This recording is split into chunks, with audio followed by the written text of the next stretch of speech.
नमस्कार दोस्तों, unique web creation में आपका स्वागत है। आज हमारे मेहमान हैं पर्वतसर क्षेत्र के जाने माने शिक्षाविद श्री गिरधारी लाल जी शर्मा। सर, स्वागत है आपका। नमस्कार सर। जैसा कि आप सभी जानते हैं, कोरोना की वजह से पिछले काफ़ी समय से शिक्षण कार्य हर स्तर पर बाधित हुआ है। आज की हमारी बातचीत का मुख्य उद्देश्य सर से जो कंपटीशन की तैयारी कर रहे हैं उन बच्चों के लिए कुछ टिप्स लेना, वर्तमान परिस्थिति के बारे में उनके विचार जानना इत्यादि रहेगा। तो सर, शुरुआत करते हैं। जैसा हमने एक परिपाटी बना रखी है कि हम अपने सभी जो मेहमान होते हैं उनसे ये ज़रूर पूछते हैं कि सर, आपका जो शिक्षा दीक्षा रही, आपका जो प्रारंभिक बचपन वगैरह रहा, उसके बारे में आप हमारे दर्शकों को कुछ बताएं। देखिए सुनील जी, बात ऐसी है, मेरा जन्म किन्सरिया गांव में हुआ है, जो पर्वतसर तहसील नागौर जिला राजस्थान में है, और ग्राम किन्सरिया में ही मेरी प्राथमिक शिक्षा हुई है। उच्च प्राथमिक विद्यालय किन्सरिया में था, तो उच्च प्राथमिक तक हमने किन्सरिया में पढ़ाई पूरी की, और उसके बाद में हम पर्वतसर शहर में पढ़ने के लिए पैदल या साइकिल के माध्यम से आया करते थे। अच्छा। और सीनियर तक की शिक्षा जो हमारी रही है वो पर्वतसर से हुई।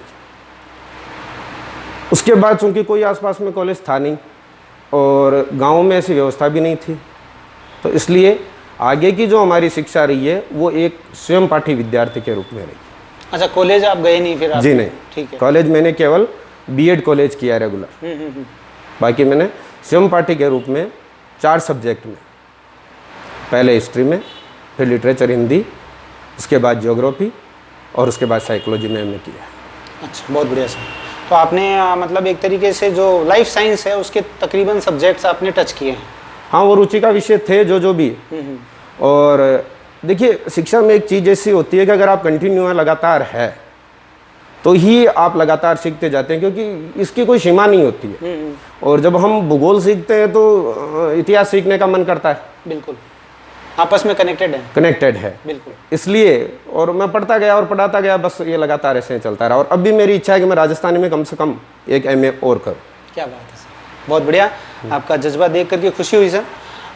एक तो जैसा अभी हम देखते हैं कि विशेष तौर से बच्चों का किताबों से मोह भंग हो गया है जी, और जो खुशी हम लोगों को किताबों से पढ़ने में मिली थी, शायद उस आनंद से तो ये लोग वंचित हैं जी। तो उस वक्त में हम जब आप जैसे लोगों से मिलते हैं जो ये कहते हैं कि भाई मैंने 4 एमए कर ली, अभी 5वीं करने की इच्छा बाकी है और इस सब्जेक्ट में और करनी है, तो वो किताबों के प्रति एक लगाव भी दिखता है कि भाई हम बैठ करके पढ़ें, और ये आजकल कहीं ना कहीं लुप्त होती चीज़ हो रही है। हाँ, देखिए, इंसान का सबसे अच्छा मित्र पुस्तक ही होती है। पुस्तक एक ऐसा माध्यम होती है जिसके सहारे आप कुछ भी सीख सकते हैं। आज की दुनिया में अभी तो आपके पास में मोबाइल है, टेक्नोलॉजी है, तो आप पूरी दुनिया के बारे में एक क्लिक के जान जाते हो। लेकिन एक दौर था, आज से 20 साल पहले की बात करें या 15 साल पहले की बात करें, तो आपको देश दुनिया के बारे में जानने के लिए वो किताबें ही होती थी, उनके माध्यम से या फिर पत्र पत्रिकाओं के माध्यम से ही आप सीख पाते थे। तो वो महत्वपूर्ण चीज़ें थी। आज जो है डिजिटल हो रहा है अब सब कुछ, तो लोगों का किताबों से मोह भंग हो रहा है। लेकिन एक बात मैं यह कहना चाहूँगा, किताबों का मुकाबला आज भी आपका ये जो डिजिटल जितने भी माध्यम है नहीं कर पाते सर। सही बात है। वो जितना असर पुस्तक का जाता है उतना असर इनका नहीं जाता है। इनका जो असर होता है वो कम समय के लिए होता है और पुस्तकों का स्थायी होता है, ऐसा मेरा मानना है। अच्छा, एक इसका टेक्निकल पॉइंट जो मैं आपसे शेयर करूं, दर्शकों से भी शेयर करूं, जब हम पढ़ते हैं खास तौर से जी, किताबों से जब हम पढ़ते हैं तो किताबों से हमारी आंखों पे कोई भी तरह का विपरीत प्रभाव नहीं पड़ता है, और जो किताब हम हाथ में लेके पढ़ रहे हैं उससे हमारा एक संबंध बन जाता है। बिल्कुल।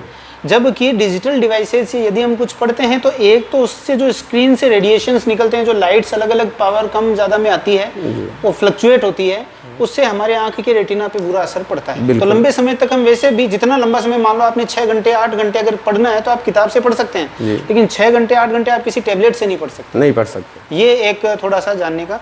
चलिए आगे बढ़ाते हैं बातचीत को। आपने जैसा अपना बाकी का जो हायर एजुकेशन है वो आपने स्वयं पाठी छात्र के रूप में अपनी शिक्षा पूर्ण की, फिर आप शिक्षण कार्य में आ गए। लगभग अपने को अभी कितने वर्ष हो गए हैं सर पढ़ाते हुए? लगभग 20 वर्ष हो गए। लगभग 20 वर्ष हो गए। तो 20 वर्ष का, अगर मैं आपसे ये कहूँ कि आप हमें अपने अनुभव का छात्रों के साथ में जो पढ़ाने की प्रक्रिया को लेकर के आपका खुद का एक सीखने का दौर चला होगा, आपने खुद ने अपने पढ़ाने के तरीकों में बहुत परिवर्तन किया होगा समय के साथ में, स्टूडेंट्स के साथ में, सब्जेक्ट्स के साथ में, तो उसके बारे में कुछ बताएं। जी देखिए, शुरुआत में जब मैंने अध्यापन कार्य शुरू किया था तो मैंने एक प्राइमरी टीचर के रूप में शुरू किया। मैं प्राथमिक कक्षाओं को पढ़ाया करता था। धीरे धीरे योग्यताएं बढ़ती गई और उसके बाद मैंने अपर प्राइमरी क्लासेस को, उसके बाद में हायर सेकेंडरी में मैंने पढ़ाया, और ज्योग्राफी और हिस्ट्री ये मेरे पसंदीदा सब्जेक्ट रहे हैं। तो मैंने लंबे समय तक, लगभग 10-12 वर्ष का समय हो गया, तो मैंने सीनियर क्लासेज को हिस्ट्री और ज्योग्राफी पढ़ाई है। यहाँ आकर के मुझे वापस मुड़ना पड़ा है। हालांकि 10 साल के लगभग का टाइम मुझे जो प्रतियोगी परीक्षाओं की तैयारी करने वाले विद्यार्थी हैं उनको पढ़ाते हुए भी हुआ है, लेकिन अब जबकि मैं अपने खुद के विद्यालय में पढ़ा रहा हूँ, तो पिछले 4 सालों से आजकल मैं हायर जो क्लासेज है उसके साथ साथ में वापस प्राइमरी क्लासेज को पढ़ाने लगा हूँ। अच्छा। क्योंकि मैं ये सोचता हूँ कि असल नींव जो होती है ना वो वहाँ पे होती है, और परिस्थितियाँ ये हो गई है कि आजकल उधर ध्यान नहीं दिया जाता। आप स्कूलों में जाइए तो आप पाएंगे कि जो अनट्रेन्ड टीचर्स होते हैं वो प्राइमरी क्लास को पढ़ा रहे होते हैं, जबकि वहां पर सबसे ज्यादा ट्रेन टीचर्स की आवश्यकता होती है। बिल्कुल, बहुत बढ़िया, सही बात है। और स्थितियां जो है इसके विपरीत जा रही है।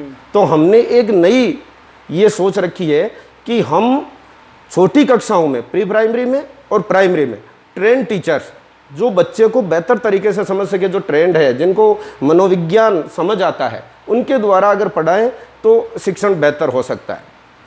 देखिए, एक साफ सुथरे सीधे शब्दों में कहें तो जो छोटा बच्चा है उसको नहीं पता है कि उसको कुछ लेना है आपसे, उसको कुछ पढ़ना है जी, वहां पे आपको अपनी ऊर्जा उसकी तरफ लगानी होगी। जबकि जो बड़े बच्चे हैं उनको पता है कि वो स्कूल क्यों आए हैं, तो उनको वो सीखने में उत्सुक है, वो आपसे कुछ ले ही लेंगे, तो आपको वहां पे एफर्ट कम डालना होगा। नहीं, उसमें एक चीज और भी है, जैसे कि बाल्यावस्था जो होती है, यानी कि बच्चा 5 से लेकर के 12 साल की आयु में जो चीज सीखता है और जितनी जल्दी सीखता है वो जीवन काल किसी कालखंड में नहीं सीखता है।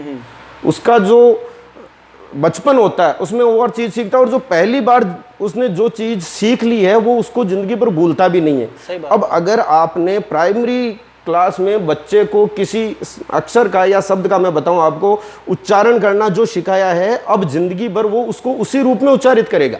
और वहां पर अगर आपने ढंग का टीचर नहीं लगाया तो उसका भाषा विज्ञान गड़बड़ हो जाएगा। सही बात है। उसने जो अक्षर लिखने सीखे हैं उसके फॉन्ट वैसे ही रह जाने हैं जिंदगी भर। तो इसलिए सबसे जरूरी चीज है नींव मजबूत। सही बात है ये, पर आपकी बात सही है कि छोटे जो बच्चे होते हैं उनके ऊपर में अगर आपने ध्यान दिया तो उनका सिस्टम डेवलप हो जाता है पढ़ने का जी। और उस सिस्टम के साथ में ही उनका चाहे उच्चारण हो, चाहे उनकी हैंडराइटिंग हो, चाहे उनका सीखने का तरीका हो, वो सब वहीं पे ही डेवलप हो जाते हैं। वहां पे अगर अपने ट्रेंड टीचर नहीं रखे तो उसका साइड इफेक्ट उसको पूरे जीवन भुगतना पड़ता है। चलिए, ये रही बात। अभी आप ही के उत्तर से मेरे को एक चीज ये समझ में आई कि 16 साल तक तो आपने पढ़ाया और पिछले 4 साल से आप अपनी संस्था रन कर रहे हैं जी। तो अभी आप एक सिस्टम खुद रन कर रहे हैं, पहले आप एक सिस्टम का पार्ट हुआ करते थे, तो दोनों में क्या अंतर है जहां तक शैक्षणिक गतिविधियों का प्रश्न है? देखिए, जब हम स्वतंत्र थे, यानी मैनेजर कोई और होता है और आपको केवल काम करना होता है, आप स्वतंत्र रह करके काम करते हैं, तो उसमें कोई दो राय नहीं है कि क्लासरूम में आपकी परफॉर्मेंस बेस्ट होगी, स्कूल में, ग्राउंड में, क्लासरूम में आप अच्छा परफॉर्म करेंगे, जिसमें कोई दो राय नहीं। और जब आप खुद लीडर बनते हैं या मैनेजर बनते हैं तो वहां आपको बहुत सारे टास्क एक साथ करने पड़ते हैं, तो वो निश्चित रूप से चैलेंजिंग है।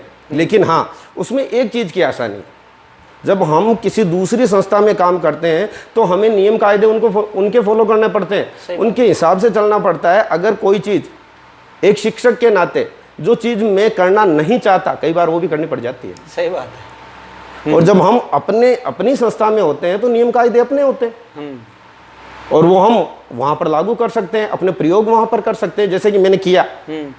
मेरे को कोई जिसने लेक्चरर के लिए अपने स्कूल में रखा हुआ है वो मुझे क्यों प्राइमरी क्लास में जाने देगा? बिल्कुल। लेकिन जब मैं अपने स्कूल में हूं तो मुझे किसी से पूछने की आवश्यकता नहीं है कि मैं प्राइमरी क्लास को देख रहा हूं। तो आज मैं 11th 12th को आज भी पढ़ाता हूं, लेकिन मैं 1st 2nd क्लास को भी पढ़ाता हूं। क्या बात है। अच्छा, ये फर्क। एक जैसा भी कोविड-19 का प्रकोप चल रहा है, पिछले लगभग 2 सत्र हो गए हैं, बच्चों की पढ़ाई जो है उसका अपन देख रहे हैं कि काफ़ी नुकसान हुआ है। नुकसान नहीं सर, खत्म हो गई। हाँ, मैं वहीं आ रहा था। जी। तो आपके हिसाब से जो क्या कोई रास्ता निकाला जाना चाहिए कि स्कूलें खुले, या हमें बच्चों की सुरक्षा के नाम पे जो बंद है उसको बंद ही पड़े रहने देना चाहिए? नहीं सर, स्कूल खुलने चाहिए, और स्कूल खुलने नहीं चाहिए, स्कूल खुल जाने चाहिए थे। कब के खुल जाने चाहिए थे? क्योंकि मेरा ऐसा मानना है, आप ऑनलाइन क्लासेज की बात चल रही है कि बच्चों को ऑनलाइन पढ़ाइए, लेकिन ये है जो चीज़ है, आप सीट्स पे खड़े होकर देख रहे हैं, आज भी हिंदुस्तान की 70% आबादी गाँवों में है। बिल्कुल। और गाँवों में आप जाकर के देखिए कि वहाँ पर लोगों के पास में ये संसाधन नहीं है कि वो अपने बच्चों को ऑनलाइन एजुकेशन दे पाए। या तो किसी के पास स्मार्टफोन नहीं है, फोन है तो उसके पास में फिर वो नेटवर्क नहीं है, और नेटवर्क है और मोबाइल एक ही है घर में, बच्चे 2 है तो उसको टाइम नहीं दे पाते। इतनी समस्याएं आ रही, बच्चा ऑनलाइन नहीं पढ़ पाता, एक बात। दूसरी बात, गांव का जो अभिभावक है वो खुद उतना शिक्षित नहीं है, वो बच्चे को फोन ला के देगा, करेगा वो कोशिश। जब ये कहा जाएगा कि बच्चों की पढ़ाई के लिए जरूरी है, तो माता पिता हमेशा क्या करते हैं, किसी भी तरह से सेक्रीफाइस करके और वो बच्चों के लिए संसाधन उपलब्ध करवाते हैं, लेकिन उसके फायदे कम और नुकसान ज्यादा नजर आएंगे। वो मैंने अभी आपको बताया ना कि कारगर चीजें कब होती है, जब हमें उनके बारे में पूरी समझ हो। अब ग्रामीण क्षेत्रों में इन चीजों की समझ नहीं है और संसाधन उपलब्ध नहीं है, तो कैसे संभव है? तो गांव के बच्चों के लिए स्कूल आना। अच्छा, एक सवाल मैं आपसे पूछता हूं, जैसे अभी आप मेरे से आमने सामने बात कर रहे हैं, ठीक है, मेरे बोलने से लेकर के आप मेरी भावनाओं तक को समझ जाते हैं। बिल्कुल। ठीक है, बच्चा जो होता है वो टीचर्स को फॉलो करता है, मेरे गुरुजी कैसे खड़े होते हैं, कैसे बात करते हैं, सारी चीजों को वो देख करके सीखता है। बिल्कुल। अब आप ऑनलाइन एजुकेशन दे रहे हो, बच्चा आपके सामने है नहीं, वो सारी चीज़ों को सही तरीके से नहीं देख पाएगा। आप मेरे से ये ऑनलाइन, आप मेरे से मोबाइल पे बात भी कर सकते थे, तो फिर इंटरव्यू की ज़रूरत कहाँ थी? सही बात है। और अगर आपको इंटरव्यू लेना ही है तो आपको फिजिकली मेरे पास में आना पड़ा है। तो सीधी सी बात है, अगर आप बच्चों को सही तरीके से ज्ञान देना चाहते हैं तो बच्चे को और शिक्षक को दोनों को आमने सामने आना पड़ेगा। जो मेरी समझ है ना सर, वो ये है कि ऑफलाइन जो है वो बच्चे का सर्वांगीण विकास है, और अगर आप ऑनलाइन शिक्षा दे रहे हो तो इसका मतलब आपको सिर्फ इतना जो है, आपका कंसर्न सिर्फ इतना है कि हम इसको प्रश्न उत्तर इसके दिमाग में डाल दें। वो प्रश्न उत्तर से ऊपर जो कंटेंट है आपका सब्जेक्ट का, उसको उसके दिमाग में फीड करने से ऊपर की सोच ऑनलाइन में नहीं है। ऑनलाइन में संवेदनाएं गायब है, दया भाव गायब है, सामाजिकता गायब है, समुदाय विशेष के बारे में सोच गायब है, भाईचारा गायब है, राष्ट्रवाद गायब है, कुछ नहीं है। कुछ नहीं है, तो केवल औपचारिकता मात्र है। इसको हम शिक्षा नहीं कह सकते, अक्षर ज्ञान कह सकते हो आप। शिक्षा की परिभाषा बहुत बड़ी होती है सर। क्या बात है सर, बहुत बढ़िया जवाब दिया आपने इसका। अच्छा, एक सर जाते जाते जो आपने अभी 20 वर्षों तक का अपना अध्यापन किया है, आपने बहुत सारे बच्चे देखे होंगे, अलग अलग लेवल पे उनका सीखने का स्तर आपने देखा होगा। किसी की ग्रेस्पिंग पावर अच्छी होती है, किसी की उतनी अच्छी नहीं होती है। तो एज ए टीचर आपको क्या लगता है कि टीचर का आज जैसे हम देखते हैं कि काफ़ी जो समय है वो भौतिकतावादी हो गया है। इवन हम तो टीचर्स को भी ऐसे देखते हैं कि वो भी पर आवर चार्ज करते हैं। तो साहब मैं आया, मैंने अपना लेक्चर दिया, बात खत्म, आपको समझ में आया नहीं आया और मेरा अमाउंट बन जाना चाहिए। ये टेंडेंसी थोड़ी ज़्यादा चल रही है। जबकि हमारे वक्त में जो गुरुजन होते थे वो ये देखते थे कि अगर कोई बच्चा कमज़ोर है तो उसको ऊपर लेके आने के लिए वो विशेष एफर्ट क्या डालें। तो आपको क्या लगता है कि क्या ऐसा किया जाना अभी भी तर्कसंगत है, या ज़माने के साथ में टीचर्स को भी चेंज हो जाना चाहिए? नहीं, देखिए समय के साथ परिवर्तन तो हर चीज में आता है, जिसमें कोई दो राय नहीं है। तो परिवर्तन तो प्रकृति का नियम है और परिवर्तन होता ही है। रही आपकी पहली बात के हमारे टाइम में गुरुजी, अब भी वैसे गुरुजी है, अब भी वैसे गुरुजी है, अच्छे स्कूल है, अच्छे टीचर्स है, हर जगह उपलब्ध है, हर जगह उपलब्ध है। हिंदुस्तान में हर चीज उपलब्ध है। अब उसकी पहचान करने की आवश्यकता है। आज मुझे नहीं कहना चाहिए, लेकिन अभिभावक भी क्या करते हैं, वो न तो शिक्षक को देखते हैं न शिक्षा को देखते हैं, वो ढांचों को देखते हैं, कंक्रीट को देखते हैं, सीमेंट को देखते हैं, कलर को देखते हैं, और फिर अपने अहम की संतुष्टि कर लेते हैं कि सब मेरा बच्चा 1,50,000 फीस वाले स्कूल में पढ़ता है। बस ये उनके अहम की संतुष्टि के अलावा कुछ नहीं होता। उसने क्या सीखा, क्या पढ़ा, इससे न तो पेरेंट्स को कुछ लेना देना होता है और न टीचर्स को होता है। और तो कमी न तो शिक्षा व्यवस्था में है, कहीं ना कहीं अभिभावकों को भी सोचना पड़ेगा। हाँ, प्राइवेट स्कूल्स इंग्लिश मीडियम के नाम पे बच्चों को भेज देते हैं और वहाँ जाके और टीचर जो है वो बच्चे को बोलता है कि बेटा तेरे को ये लर्न करना है, तेरे को वो लर्न करना है। इवन अगर उनसे ये पूछा जाए कि लर्न का शाब्दिक अर्थ हिंदी में क्या है तो उनको नहीं पता। वहाँ पे उन्होंने लर्न को रिप्लेस कर दिया है रटने के साथ में। तो बच्चा भी समझ जाता है कि मेरे सर ने मेरे को लर्न करने के लिए कहा है, इट मीन्स कि मुझे इसको रट करके कल उनके सामने बोल देना है। हाँ, यहाँ एक ना आपने एक शब्द काम में लिया, मैं अभी बात कर रहा हूँ प्राइवेट स्कूल, मुझे बोलना पड़ेगा, आपके बिना पूछे बोलना पड़ेगा। जब प्राइवेट स्कूल की बात आती है तो आपके और हमारे दिमाग में वही बड़े बड़े प्राइवेट स्कूल आते हैं, वही, जबकि वो 10% है, 20% होंगे। बाकी गांवों में और कस्बों में, जैसे अपना परबतसर कस्बा है, सेमी अर्बन कह सकते हैं ये, इसको अर्बन आप नहीं कह सकते, रूरल ही है। तो परबतसर जैसे कस्बों में या छोटे गांवों में जो स्कूल है वो किन लोगों ने खोले हुए हैं, आप धरातल पर जाके जान दीजिए, आप पाएंगे कि मैक्सिमम ज्यादातर स्कूल उन टीचर्स ने खोले हुए हैं जिनका किसी कारण से वो पढ़ाना चाहते थे, शिक्षक बनना चाहते थे, सरकारी सेवा में जाना चाहते थे, किसी कारण से उनका चयन नहीं हो पाया। मैं उसके बारे में नहीं कहूंगा कि क्यों नहीं हो पाया, या तो मेरी कमी रही होगी, या हमारी व्यवस्थाएं ये ऐसी है कि 18 नंबर वाला बनता है, 50 वाला नहीं बनता है, आप कुछ भी समझे, वो नहीं जा पाया। तो अब जो शिक्षक बनना चाहता था वो कहाँ बनेगा, तो उसने प्राइवेट स्कूल खोल लिए, या वो किसी प्राइवेट स्कूल में चला गया। वहां किसी भी प्रकार का दिखावा और लूट नहीं है छोटी जगह पर। आप जाकर के देखिए, स्कूल आर्थिक तंगी से गुजर रहे हैं। स्कूल का मालिक जो होता है वो इतना परेशान रहता है जिसकी कोई सीमा नहीं है। क्योंकि मैंने 15 सालों तक दूसरों के स्कूल में पढ़ाया, 4 साल तक अपने स्कूल में पढ़ा रहा हूं, मैंने वहां पे उनके हालात भी देखे। और बड़े स्कूल में तो मैं कभी गया ही नहीं था, इतने बड़े में जिसकी बात की जाती है, मुझे नहीं मालूम हुआ क्या होता है। लेकिन जहां तक मध्यम दर्जे के स्कूलों की बात है, किसी प्रकार की कोई लूट नहीं होती, झूठ होता है, और पेरेंट्स के पास में खुला विकल्प होता है, वो अपनी मर्जी से अपने बच्चे को दाखिला दिलाता है। तो प्राइवेट स्कूल लूट रहे हैं ये कहना बिल्कुल गलत है। प्राइवेट स्कूल कौन से लूट रहे हैं? जिनको किसी शिक्षक ने नहीं खोला है, किसी बिजनेसमैन ने खोला है, किसी उद्योगपति ने खोला है। आप समझ रहे हैं मेरी बात को? तो वहां लूट हो रही है। शिक्षकों ने अगर स्कूल खोले हैं, वहां किसी प्रकार की लूट नहीं है, वहां पर बच्चों के भविष्य के साथ में किसी प्रकार का खिलवाड़ नहीं किया जाता। मैं तो कहूंगा कि वहां पर सरकारी स्कूलों से बेहतर भविष्य बनाया जाता है। अच्छा, चलिए, आपने बात करी कि जो छोटे कस्बों के अंदर में जो स्कूल्स हैं जो लूट खसोट नहीं कर रहे हैं, आर्थिक तंगी से गुजर रहे हैं, तो 2 साल में गवर्नमेंट ने सभी के लिए कुछ ना कुछ तो प्लान किया ही है। इंडस्ट्री को बचाने के लिए, एग्रीकल्चर को बचाने के लिए, व्यापार को, व्यवसाय को, धंधों को बचाने के लिए।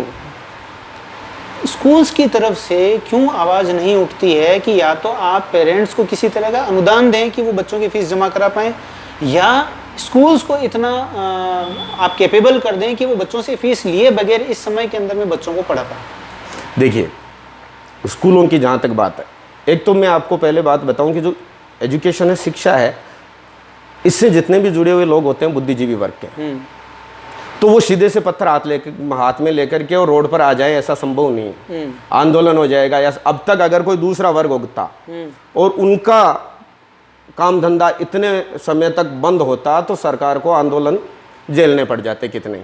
सही बात। लेकिन यहाँ बुद्धिजीवी वर्ग का मामला है, तो वो सोचते हैं, बहुत विचार करते हैं, इसलिए और आंदोलन करते हैं तो भी संवैधानिक तरीके से करते हैं, अपनी मांगे मांगते हैं। सरकार ने इस तरफ बिल्कुल ध्यान नहीं दिया। क्यों नहीं दिया, इसके बारे में मैं ज़्यादा टिप्पणी करना चाहूँगा नहीं, क्योंकि यहाँ पर सरकारी और गैर सरकारी ये फर्क जो है, जो होना नहीं चाहिए, क्योंकि शिक्षा शिक्षा होती है। और आप मान के चलिए, अगर प्राइवेट स्कूल न हो तो सरकार के पास में इतने संसाधन नहीं है कि वो पूरे देश के बच्चों को पढ़ा सके, नहीं है। किसी भी कस्बे में नहीं है, किसी भी बड़े शहर में नहीं है। प्राइवेट स्कूल है, सरकारी स्कूल है, तो अच्छी तरह से सब बच्चों को शिक्षा मिल रही है, और जो जहाँ पर जा सकता है, जाना चाहता है, वो जाके ले रहा है। सरकार उसको पूरा नहीं कर सकती।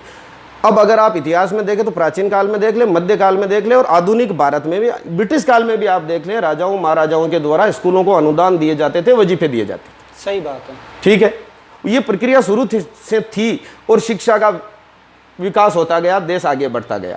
आज हम एक बात करते हैं कि साहब देश का विकास करना है तो गाँव का विकास कीजिए, और गाँव का विकास करना है तो सबसे ज़रूरी चीज़ है शिक्षा, गाँव में होनी चाहिए। तो गाँव में जो छोटे स्कूल है, कस्बों में जो छोटे स्कूल है, उनको सरकार की तरफ से ज़रूर कोई ना कोई सहयोग होना चाहिए था, और मैं कहता हूँ होना चाहिए। ताकि वो आगे बढ़े। नहीं तो साहब इसका दूरगामी परिणाम भुगतना पड़ेगा। अभी आपके सामने कुछ नहीं आ रहा है, लेकिन जो बच्चे पिछले 2 सालों में जो प्राइमरी में एडमिशन लेने वाले थे, प्री प्राइमरी में, उनके ऊपर सबसे ज़्यादा असर गया है, क्योंकि जहाँ सीखने की बात थी वो सीख नहीं पा रहे। एक बात। दूसरी बात, आप सरकारी स्कूलों में जाके देखिए, आप क्या पाएंगे, वहाँ भी अच्छे टीचर पढ़ाते हैं, संख्या भी अच्छी होती है, क्वालिफाइड टीचर होते हैं, लेकिन आप ध्यान करिए, वहाँ जाके आप देखिए तो आपको गवर्नमेंट स्कूल में मैक्सिमम बच्चे जो है वो सेकेंडरी और सीनियर सेकेंडरी के मिलेंगे। आप धरातल पर जाके देखिए कि सरकारी स्कूलों में प्राइमरी और प्री प्राइमरी के कितने बच्चे। बिल्कुल। ये नहीं कि आपकी पौध जो है, आपके देश के भविष्य की जो पौध है वो प्राइवेट स्कूल तैयार कर रहे हैं, और अगर आप उसको नजरअंदाज कर रहे हैं तो आप किसको पढ़ाओगे, क्या पढ़ाओगे, मेरी समझ में नहीं आता। इसका बहुत बड़ा नुकसान उठाना पड़ने वाला है। किसको उठाना पड़ेगा? देश को उठाना पड़ेगा, राज्य को उठाना पड़ेगा। अच्छा, एक इसी से जुड़े हुए अगर अपन एजुकेशन को एज ए इंडस्ट्री अगर अपन डील करें जी, तो प्राइवेट स्कूल्स जो हैं वो पता नहीं कितने लोगों को रोजगार देते हैं, प्रत्यक्ष और परोक्ष रूप से। प्रत्यक्ष रूप से बहुत सारी जो महिलाएं हैं, जो बच्चियां हैं, जो मान लो कॉलेज करके और कहीं पढ़ा रही है, या कई ऐसी भी हैं जो कि जिनका घर का खर्चा शायद स्कूल में पढ़ाने से चल रहा हो जी, ऐसी बहुत सी हैं जिनका कि कहीं पे कोई गिनती नहीं है, गणना में नहीं है, जो सरकार के पास रिकॉर्ड में नहीं है, जो बेरोजगार हो गई। लाखों की संख्या जो ये अभी जब से ये स्कूलें बंद हैं, पहला तो सीधा फर्क वहां पड़ गया जिनकी आपने कभी गिनती नहीं करी, जो बेचारे आकर के कहीं विरोध नहीं कर सकते। दूसरा इसी से जुड़े हुए जो अदर सेक्टर्स हैं, चाहे वो मैन्युफैक्चरर हो, चाहे वो बैग बनाते हो, किताबें छापते हो, चाहे वो फर्नीचर बनाते हो, चाहे वो हमारे जैसे IT के डेवलपमेंट का काम करते हो, ऐसे बहुत सारे उद्योग धंधे जो हैं वो जो स्कूल्स के पीछे चलते थे। इवन अगर आप शामिल करो तो आपके जो स्कूल बसों के ड्राइवर हैं, उनके परिवार भी उन्हीं की वजह से चल रहे थे। तो ऐसे बहुत सारे लोग हैं जो पिछले 2 साल से इंतजार कर रहे हैं कि स्कूलें खुलेंगी। मैं ये नहीं कहना चाह रहा हूँ कि भाई सिर्फ इस वजह से स्कूल खोल दो, पर आपको कोरोना के साथ, कोविड-19 के साथ जीने के उपाय खोजने पड़ेंगे। तीसरी लहर, चौथी लहर, 5वीं लहर, 6ठी लहर, लहरें आती रहेगी। क्या आपको नहीं लगता है कि इसके साथ में आपको स्कूल खोलने का कोई मध्य मार्ग निकालना चाहिए? बिल्कुल। देखिए, पहला सवाल जो आपका था कि बहुत सारे लोग जो स्कूलों से रोजगार पाते हैं या प्राइवेट, मैं तो ये कहूँगा कि यहाँ मैं आज बैठा हूँ, आप मेरा इंटरव्यू कर रहे हैं और मैं कुछ बोल पा रहा हूँ या कुछ चीज़ों को समझ पा रहा हूँ, तो केवल और केवल प्राइवेट स्कूलों की वजह से।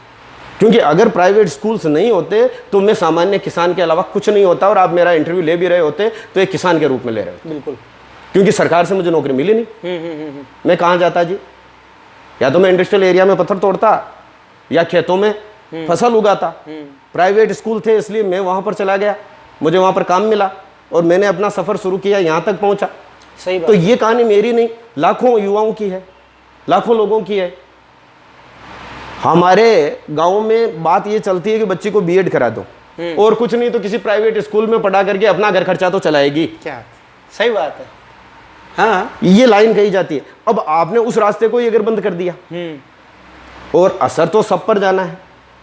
स्कूलों ने, मैं समझता हूं 10 लाख से ज्यादा लोगों को रोजगार दिया हुआ होगा राजस्थान में, सीधे तौर पर शिक्षकों को।